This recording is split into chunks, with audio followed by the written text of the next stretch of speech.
지금은 우리가 계절적으로 겨울을 지나고 있습니다.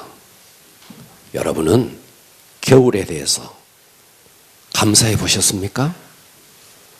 자, 지금은 날씨가 좀 풀렸다가 또 추워졌는데, 와, 일주일 전인가요? 정말 한파경보가 전국에 떨어졌고 정말 뼛속 깊이 아주 한기를 느끼겠더라고요. 여러분은 이 추운 겨울에 대해서 감사해 보셨습니까? 여러분, 언젠가 우리는 이 겨울을 맞지 못할 날이 옵니다. 남들이 다 겨울을 맞는데 나만 홀로 이 겨울을 맞지 못해요. 여러분, 아침에 눈을 탁 떴습니다.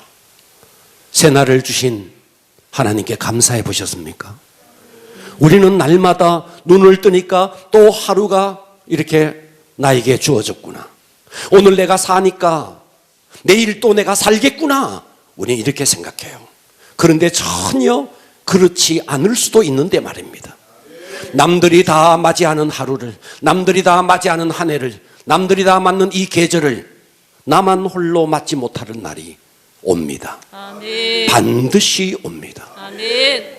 우리는 그냥 그렇게 내가 지금 오늘 살아있으니까 내일 또 살았겠거니. 여러분, 지금 저 거리에 수많은 사람들이 인파가 지나가요. 내일 또 지나가고 내년 또 지나가고 후내년 또 지나가요. 그 무리들 속에 나도 끼어서 활보하고 있지만 어느 날 남들이 다 걷는 그 거리를 나만 홀로 그 거리를 걷지 못하고 나만 홀로 죽음을 맞을 날이 올 것입니다. 사람들은 다 생각 없이 하루를 사는 거예요. 그러니까 하루를 사는 것에 대해서 하나님께서 한 해를 허락해 주신 것에 대해서 하나님께서 이렇게 새로운 계절을 허락해 주신 것에 대해서 감사가 없는 거예요. 당연히 새해를 맞이했고 당연히 겨울을 맞이했고 당연히 눈을 뜨니까 새날을 맞이했다고 생각하는 거예요. 그렇지 않는데 말입니다. 아멘.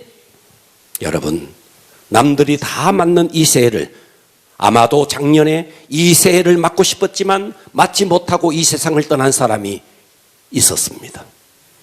할렐루야. 아멘. 그처럼 나만 홀로 다 같이 와서 예배를 드리지만 나만 홀로 그 예배에 동참하지 못하는 날이 옵니다.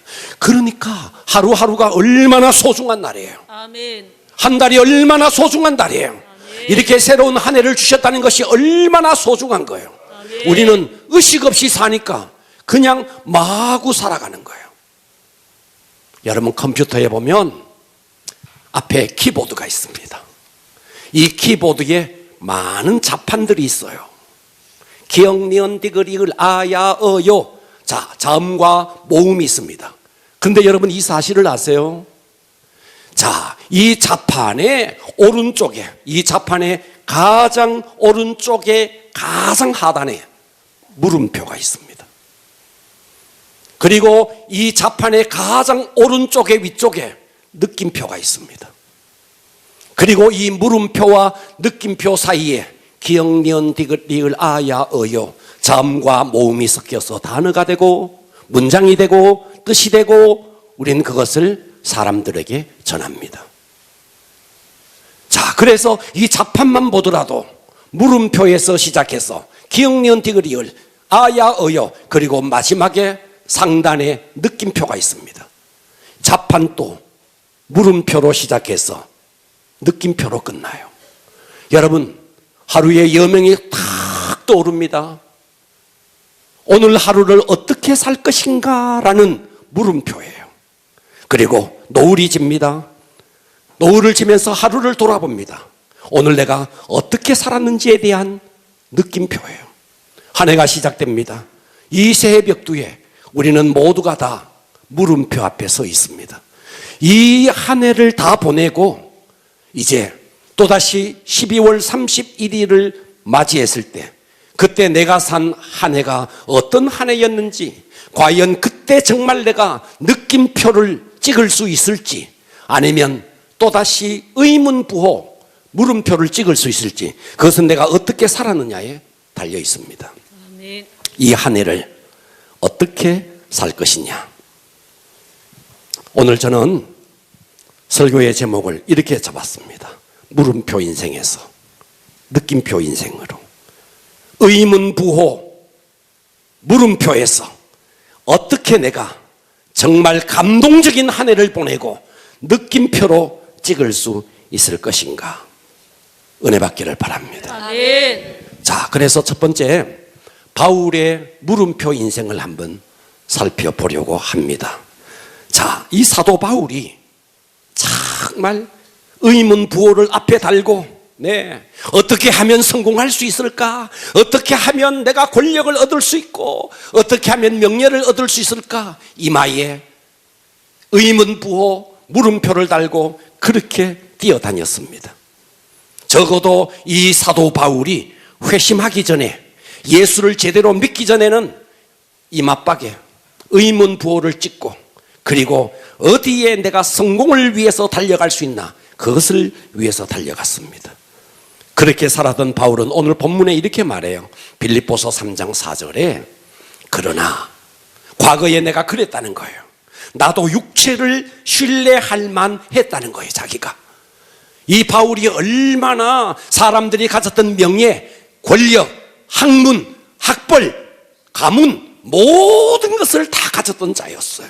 나도 육체를 신뢰할 만하며, 만일 누구든지 다른 이가 육체를 신뢰할 것이 있는 줄로 생각하면 나는 더욱 그러했다는 거예요. 그러니까 정말 이 바울은 이 세상에서 모든 것을 다 가졌던 자였어요. 얼마 정도 완벽했느냐? 5절에는 이렇게 말합니다. 나는 8일 만에 할례를 받고, 정통 유대인들은 태어난 지 사내 아이는 8일 만에 할례를 받습니다. 그러면서 또 이스라엘 족속이요, 베냐민 지파요, 히브리인 중에 히브리인이요, 율법으로는 바리새인이요, 완벽한 조건을 다 갖추고 있었던 사례들을 하나하나 나열합니다. 난지 8일 만에 할례를 받고, 그 다음에 이스라엘 족속이다. 왜 이스라엘 족속이라고 했느냐 하면, 당시에 이방인들이 유대인으로 이스라엘 족속으로 개종한 자들이 많았어요.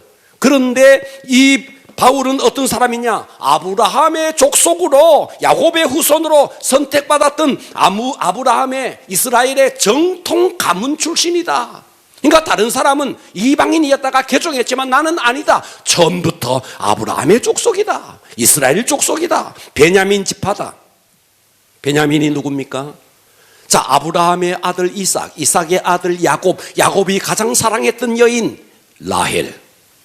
그래서 이 베냐민 지파는 우리 조상 야곱이 가장 사랑했던 여인 라헬을 통해서 태어난 자, 우리가 바로 그런 지파야.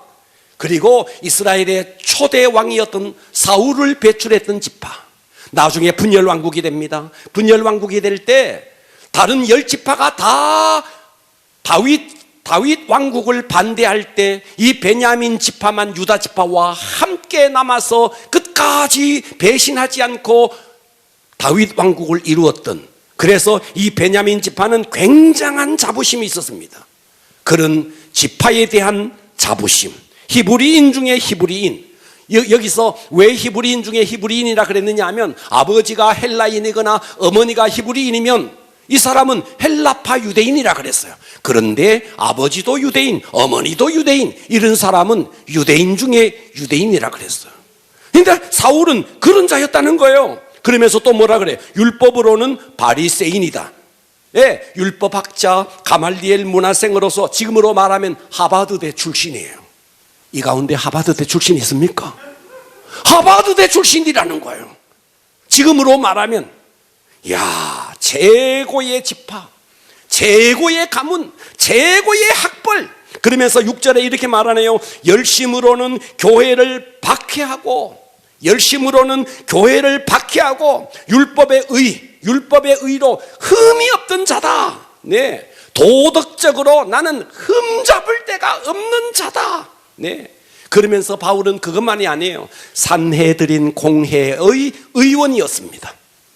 그것을 어떻게 할 수 있느냐? 사도행전 26장 10절에 보면요, 스데반을 죽일 때에 자, 지금 또 김건희 특검, 뭐 대장동 특검 하면서 전 국회의원들이 가표를 던질 것이냐, 반대표를 던질 것이냐 투표를 해요. 당시에 스테반을 죽일 것이냐 말 것이냐 공회 의원들이 투표를 했습니다. 그때 투표를 할 때 예루살렘에 이런 일을 행하여 대제사장에게 권한을 받아 가지고 많은 성도를 옥에 가두며 또 죽일 때에, 그 스테반을 죽일 때에 내가 찬성 투표를 하였다. 공회 의원으로서 찬성 투표를 던진 사람이다. 그러니까 바울이 어떤 사람이에요? 가문으로 보나 학문으로 보나 출신으로 보나 또 학벌로 보나 정치적으로 보나 모든 것을 다 갖추었던 그런 사람이 바울이라는 거예요. 그런데 이 바울은 율법적인 세계관을 가지고 매사에 어디에 죽일 사람이 있나, 어디에 예수 믿는 사람 죽일 때가 있느냐, 박해와 폭행을 계속했던, 그래서 이 바울은 그렇게 의문부호를 앞에 달고 자기의 인생의 성공을 위해서 그렇게 달려갔지만 중요한 것은 바울은 행복한 사람이 아니었다는 거예요. 적어도 다메섹 도상에서 부활한 예수를 만나기 전까지는 모든 것을 다 가졌지만 바울은 행복한 사람이 아니었습니다. 권력이 없었던 게 아니에요. 돈이 없었던 게 아니에요. 그는 공회 의원이었고, 그리고 그 공문서를 가지고 저 다메섹에 예수 믿는 사람을 잡아 죽이러 가는 그때도 그는 국가에서부터 돈을 지급받고, 지금으로 말하면 연봉을 받고 살았던 자였어요. 돈이 없던 자가 아닙니다. 권력이 없던 자가 아닙니다. 예. 그러나 바울은 권력도 명예도 돈도 다 있었지만 이 내면 깊이 행복이 없었던 사람이었습니다. 사회적으로 보나 도덕적으로 보나 다 성취한 사람. 그런데 그의 혈관 속에는 예수 믿는 그리스도인을 죽이기 위해서 이 속에 살인의 피가 흐르고 있었습니다. 성공했지만 행복하지 않는 거예요. 오늘날 한번 보십시오. 권력의 최정상에 있다가도 사회적인 어떤 그런 깊은 좌절감 속에 수렁으로 떨어진, 권력도 행복을 보장해 주지 못하는 그런 사람들을 우리가 눈으로 보고 있습니다. 할렐루야. 아멘. 권력이 우리에게 행복을 줄 수 있을까요? 그렇게 바울이 성공을 향해서 달려갔는데, 여러분 솔로몬의 인생을 가만히 보면은요, 솔로몬이 최정상의 딱 자리에 올랐을 때 그때부터 솔로몬은 몰락의 길로 갔습니다. 차라리 솔로몬은 저 아래에 있을 때는 행복했어요. 그런데 권력의 최정점에 도달했을 때 그때부터 몰락이 시작됐습니다. 옛날에 우리나라 정치인 가운데 이완용이라는 사람이 있습니다. 그는 당대 보기 드문 성공한 사람이었습니다. 20세에 여러분은 이완용 하면 매국노, 나라를 팔아먹은 사람 이렇게만 생각하는데, 이완용은요 20살에 과거에 급제했습니다. 그것도 문과에. 이과에 급제한 게 아니고 문과에 급제했습니다. 주미공사, 주일공사, 외무 대신 내노라는 행정의 모든 부분을 이 사람이 다 올랐던 사람입니다. 딱 하나, 한일 합방에 도장을 찍는 그 일만 하지 않았더라면 그는 이 땅에서 성공한 사람이었어요. 그런데 한일 합방에 도장을 딱 찍는 순간 나라를 팔아먹는 매국노로 정제되었습니다.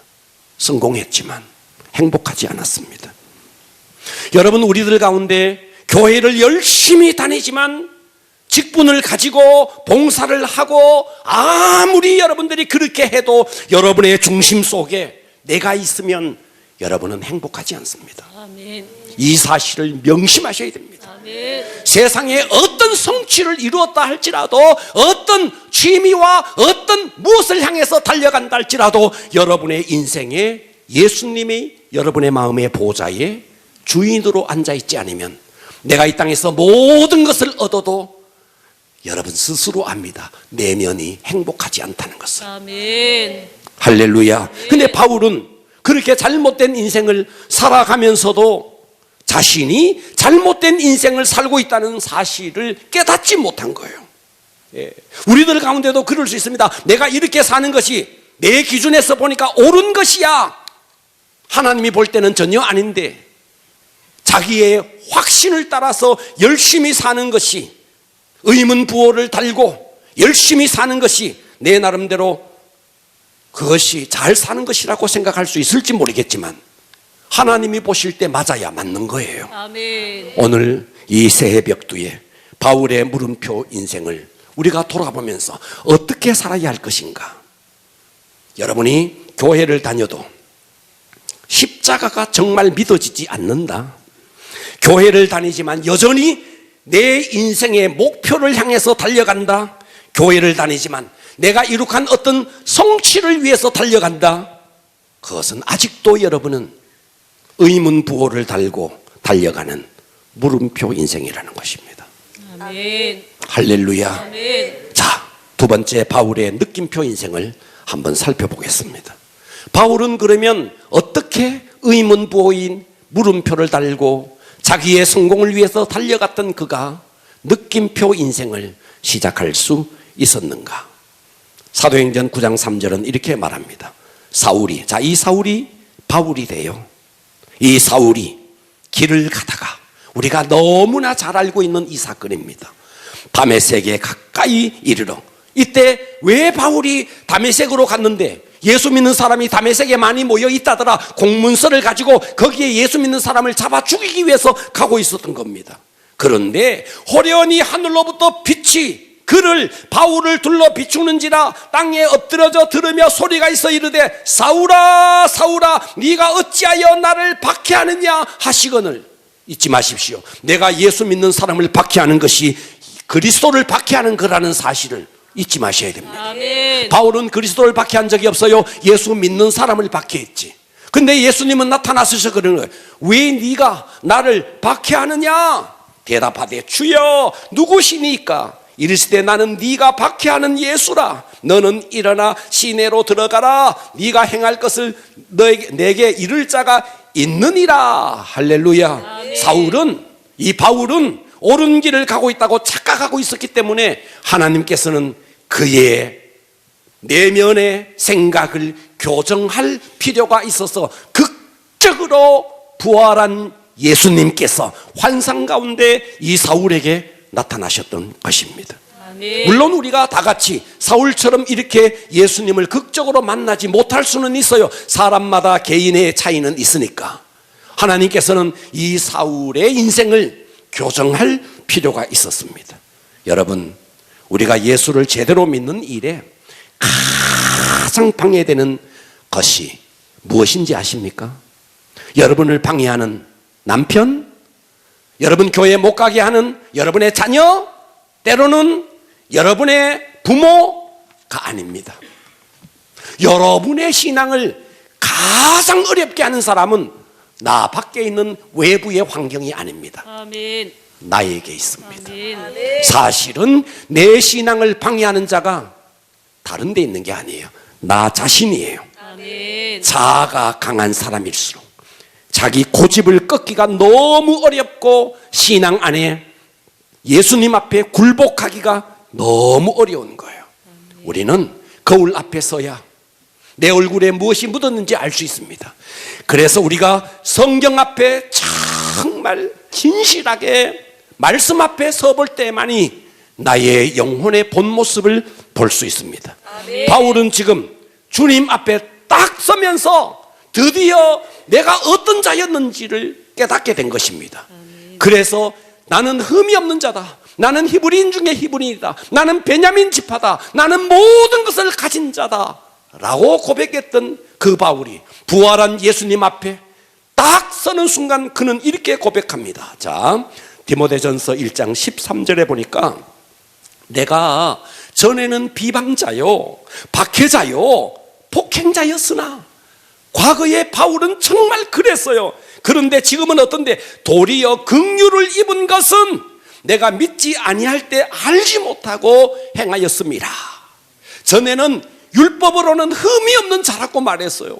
그런데 15절에는 이렇게 말해요. 내가 죄인 중에 괴수라는 거예요. 죄인 중에 내가 괴수다. 그는 거룩한 하나님의 방사선 앞에 자신의 전 존재가 노출되는 순간 자기의 존재를 발견할 수 있었던 것입니다. 아멘. 지금까지 당당하게 정의라는 이름으로 살아왔지만 그것이 얼마나 어둠 속에 살았던 만용이었는지를 그제서야 자신을 발견한 것입니다.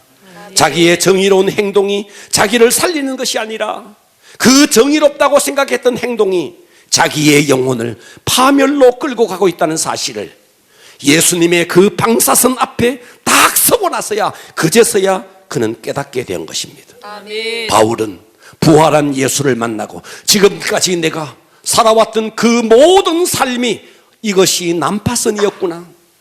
내가 철학이라는 이름으로, 내가 신념이라는 이름으로 내가 이렇게 인생을 살아왔지만 내가 살고 있는 이 인생은 구멍난 난파선이구나. 멀지 않아서 파선할 수밖에 없는 구멍난 난파선이구나.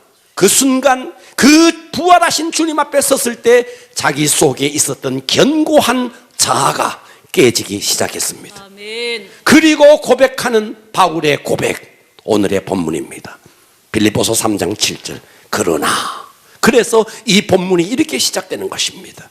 무엇이든지 내게 유익하던 것, 베냐민 지파, 히브리인 중에 히브리인, 이스라엘 족속, 가말리엘 문화생, 산헤드린 공회원, 내게 유익하던 것을 내가 그리스도를 위하여 다 해로 여길 뿐더러 이것이 내 영혼을 지키는 것이 아니었구나. 다 해로 여길 뿐더러 또한 모든 것을 해로 여김은 내 주 그리스도 예수를 아는 지식이 가장 고상하기 때문이라. 아멘. 내가 그 예수를 위하여 모든 것을 잃어버리고 베냐민 지파 히브리인 중에 히브리인 그 모든 것을 차라리 쓰레기처럼 배설물처럼 여김은 그리스도를 얻고 그 예수 안에서 발견되려 함이니 내가 가진 의는 율법에서 난 것이 아니요 오직 그리스도를 믿음으로 말미암는 것이니 곧 믿음으로 하나님께로 난 의라. 아멘. 할렐루야. 아멘. 그러니까 내가 지금까지 율법을 지켜서 율법에 흠이 없는 자로서 의가 아니라 그리스도로 말미암는 하나님께서 주신 의라. 아멘. 이 바울과 예수의 만남, 그 순간 바울의 인생에 혁명이 일어났습니다. 아멘. 그를 사로잡고 있던 그 모든 것 앞에 예수님을 딱 만나는 순간 그것이 죄였구나. 그것을 깨닫고 하나님 앞에서 용서를 받고 용납함을 받고 새로운 삶의 지경이 열리기 시작했습니다. 아멘. 출세하기 위해서, 명예를 얻기 위해서, 권력을 얻기 위해서 달려갔던 바울. 그런데 그가 이루었던 모든 성취, 모든 업적이 그리스도를 얻는 일에 이것이 만일 방해가 된다면 내가 쓰레기처럼 배설물처럼 버리겠다. 아멘. 할렐루야. 아멘. 바울이 예수님 앞에 쓰러지는 순간 그는 용서함을 받았고 예수님이 선언합니다. 너의 의로운 행동으로 의로워지는 것이 아니라 그리스도 안에서 얻는 의다. 할렐루야. 아멘. 그런데 유감스럽게도 우리는 바울이 쓰레기처럼 버린, 바울이 배설물처럼 버린 그것을 한번 찾아보겠다고, 그거 한번 얻어보겠다고 바울이 버린 그것을 찾아다니는, 정말 우리는 그런 인생을 살고 있는 것입니다. 여러분 그렇지 않습니까? 출세하고 돈 많이 벌면 행복할 것이다 생각하는 이런 잘못된 가치관을 가지고 하나님을 보려고 하고 성경을 해석하려고 하니까 하나님을 알 수도 없고 성경이 열리지도 않습니다. 아멘. 예수 믿는 일에 가장 방해되는 게 외부에 있지 않습니다. 아멘. 내 안에 있습니다. 아멘. 내가 붙들고 있는 왜곡된 가치관, 이것이 내 신앙생활에 얼마나 방해되는지 모릅니다. 아멘. 1931년 미국에 어느 보험회사가 있었는데 이 보험회사의 세일즈맨이 어느 날 미국의 NBC 라디오에서 거기에서 공개적으로 노래할 수 있는 기회를 얻게 되었습니다. 세일즈맨인데, 그래서 이 사람이 라디오 홀에, 거기에서 홀에서 노래를 했습니다. 그가 들려준 저음의 바라톤, 그 음이 전 미국 국민들을 매료시켰습니다. 하루아침에 눈을 떠보니까 갑자기 유명 스타가 돼 있었습니다. 우리나라의 임영웅처럼 하루아침에 영웅이 돼 있었습니다. 방송 계약이 줄을 이었습니다. 출세와 돈이 보장된 스타의 길이 그에게 열렸습니다. 그런데 그의 마음에 기쁨이 없는 것입니다. 그는 그 순간 하나님 앞에 기도하기 시작했습니다. 그 순간에 자기의 어머니도 집에서 아들의 그 노래를 들으면서 그 청중들이 그 아들의 노래소리에 매료되어 끝없이 박수갈채를 보내는 그 광경을 보면서 어머니도 아들을 위해서 기도했습니다. 아들의 출세길이 눈앞에 환히 보이는데 이 어머니도 기쁘지 않았습니다. 그날 밤 아들이 집으로 돌아왔습니다. 집으로 돌아온 아들의 책상 위에 이 어머니가 밀러가 쓴 한 편의 시를 책상 위에 적어서 올려두었습니다. 돌아온 아들이 어머니가 적어준 밀러의 시를 읽기 시작하면서 흐느끼기 시작합니다. 막 눈물을 흘립니다. 그래, 내가 살 길은 이 길이야. 그가 그 시를 읽는 순간에 떠오르는 악보가 있었습니다. 주 예수보다 더 귀한 분은 없네. 이 세상 부귀와 바꿀 수 없네. 영죽을 내 대신 돌아가신 그 놀라운 사랑 잊을 수 있지 못해. 세상 즐거움 다 버리고 세상 자랑 다 버렸네. 주 예수보다 더 귀한 분은 없네. 예수밖에는 없네. 이분이 누구냐 하면 빌리 그레함 목사님과 함께 동역했던 조지 베브라 쉐아라는 복음성가 가수의 간증입니다. 돌아보십시오. 돌아보면 하나님께서 우리에게 감사할 조건들을 너무 많이 주셨지 않습니까? 아멘. 나 같은 자에게 가정을 주셨잖아요. 아멘. 나 같은 자에게 자녀를 주셨잖아요. 아멘. 돌아보면 감사할 것이 너무 많은 거예요.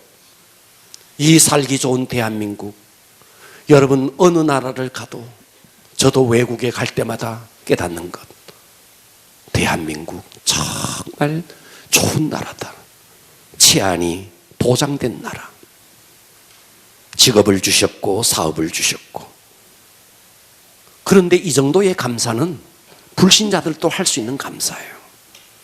진짜 우리가 감사해야 될 것, 나 같은 죄인, 저 지옥불의 불쏘시개가 되어야 할 나 같은 죄인, 나 같은 죄인을 위해서 하나님이신 그분이 육신을 입고 이 땅에 오셔서 그 모진 십자가의 고통에 피를 흘리시면서 나의 죄를 다 속량해 주시고 하나님의 자녀로 삼아 주셨다는, 여러분 이것은, 이 감사는 불신자들은 절대로 할 수 없는 감사입니다. 아멘. 여러분 이 사실이 여러분에게 뼛속 깊이 믿어지고 여러분의 심장 속에서부터 이 감사가 터져 나온다면 여러분은 수준 있는 그리스도인입니다.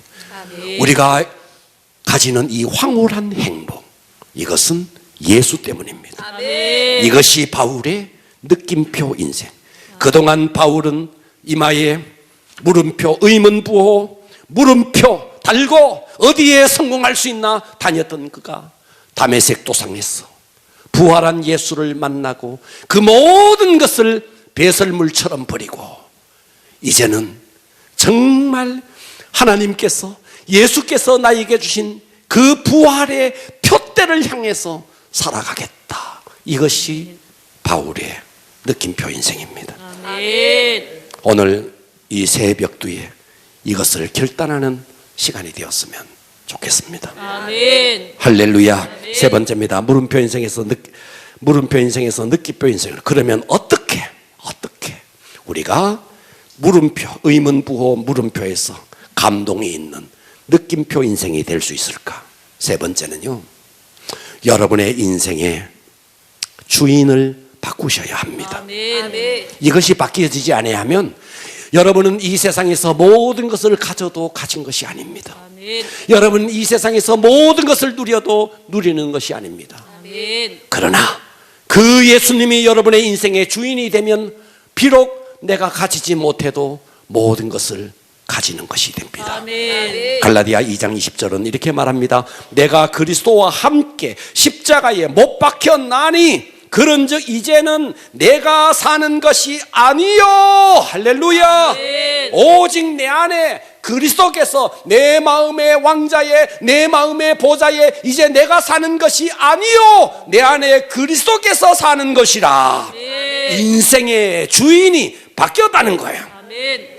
할렐루야. 아멘. 여러분, 이 갈라디아서는요, 바울이 1차 선교 여행을 할 때에 이 갈라디아 교회를 설립을 했어요. 그리고 약 한 3년 뒤에 2차 선교 여행을 갑니다. 2차 선교 여행을 가보니까 다시 갈라디아 지역을 가봤어요. 가보니까 그 1차 선교 여행 때 그렇게 복음 앞에 감동했던 이 갈라디아 성도들이 다 바뀌어 있는 거예요. 예수는 내 구주, 예수를 믿고 그렇게 살았던 이 갈라디아 성도들이 헷가닥 다 바뀌어 있었어요. 거짓 선지자들이 잠입해 들어와서 이 갈라디아 성도들의 믿음을 완전히 쑥대밭을 만들어 놓았어요. 그 광경을 보았던 거짓 진리에 속아서 거짓 복음에 그렇게 추종하던 그들을 보며 바울의 가슴은 너무너무 아팠어요. 그래서 바울은 안디옥으로 돌아옵니다. 안디옥으로 돌아와서 갈라디아 교회를 향해서 편지를 쓰니 그 편지가 갈라디아서입니다. 그 갈라디아서의 2장 20절은 말하는 거예요. 너희가 지금 그리스도 예수를 십자가에 이것을 믿어야 되는데 너의 인생의 주인이 바로 너 자신이 되어 있구나. 그래서 바울이 갈라디아 교회를 향해서 내가 그리스도와 함께 십자가에 못 박혔다. 그런즉 이제는 내가 사는 것이 아니다. 오직 내 안에 그리스도께서 살아야 한다. 이것을 선포하고 있는 것입니다. 아멘. 할렐루야. 아멘. 여러분은 여러분의 인생의 주인이 여러분이라고 생각하십니까? 여러분이 여러분의 인생의 주인이라면 여러분 봐봐요. 날씨 하나 바꿀 수 있나요? 태풍이 분다더라, 날씨가 춥다더라. 그래, 내가 인생의 주인이면 이 추운 한기가 흐르는 겨울을 따뜻하게 바꿀 수 있어야죠. 태풍이 온다더라, 일기예보는 듣지만 우리가 그거 하나 바꿀 수 없어요. 그것은 우리가 내 인생의 주인이 아니라는 명백한 증거입니다. 아멘. 바람이 부는 거 우리 바꿀 수 없어요. 내가 내 인생의 주인이라면서.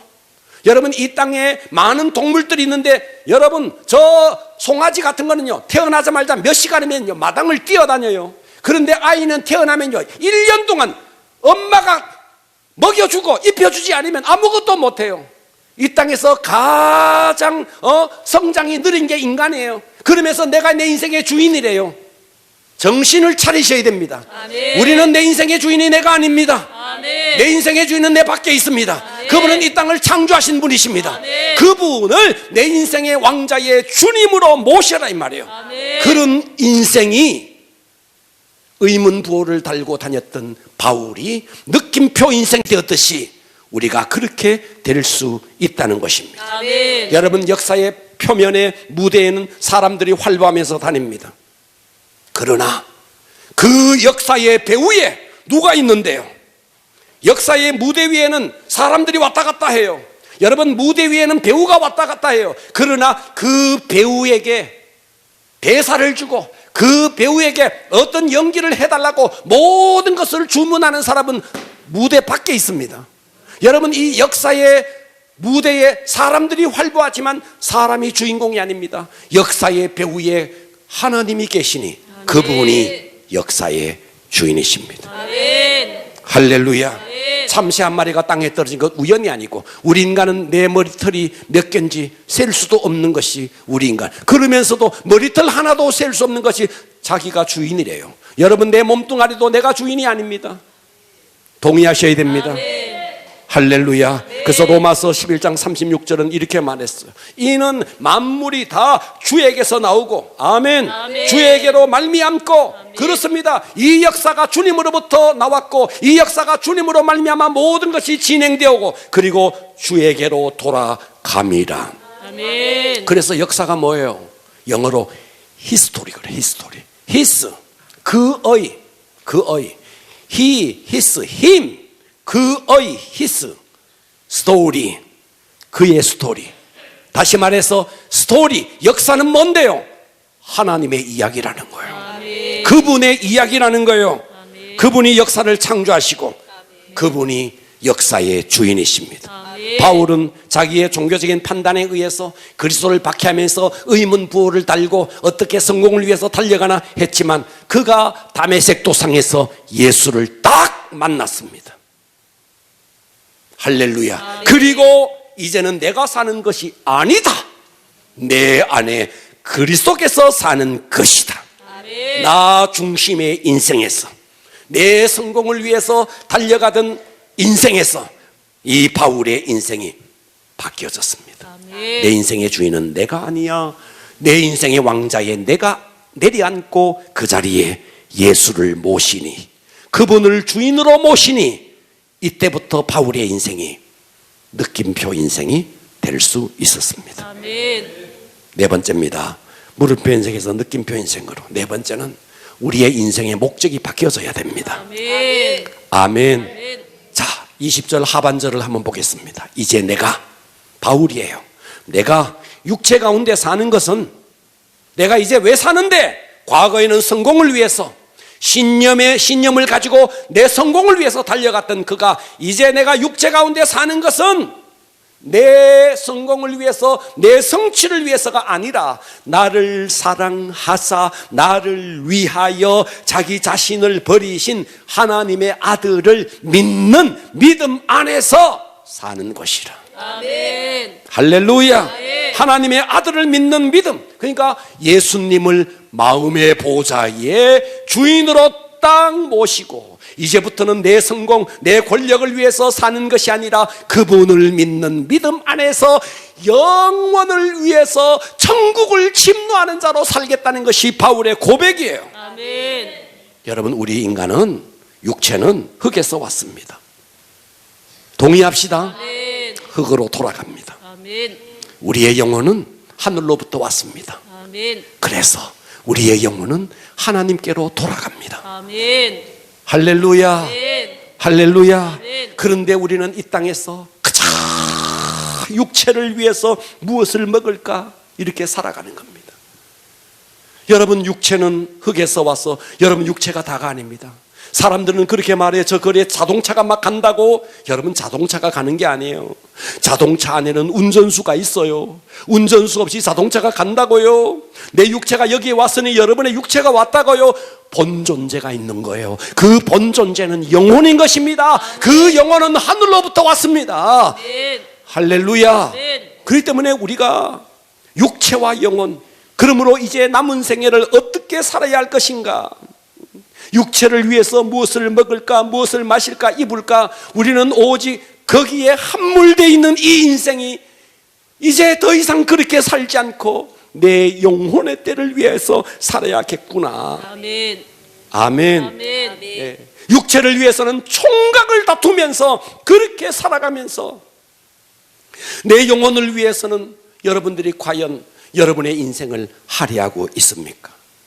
오죽했으면 한국 사람은 노세 젊어서 놀아, 늙어지면 못 노나니.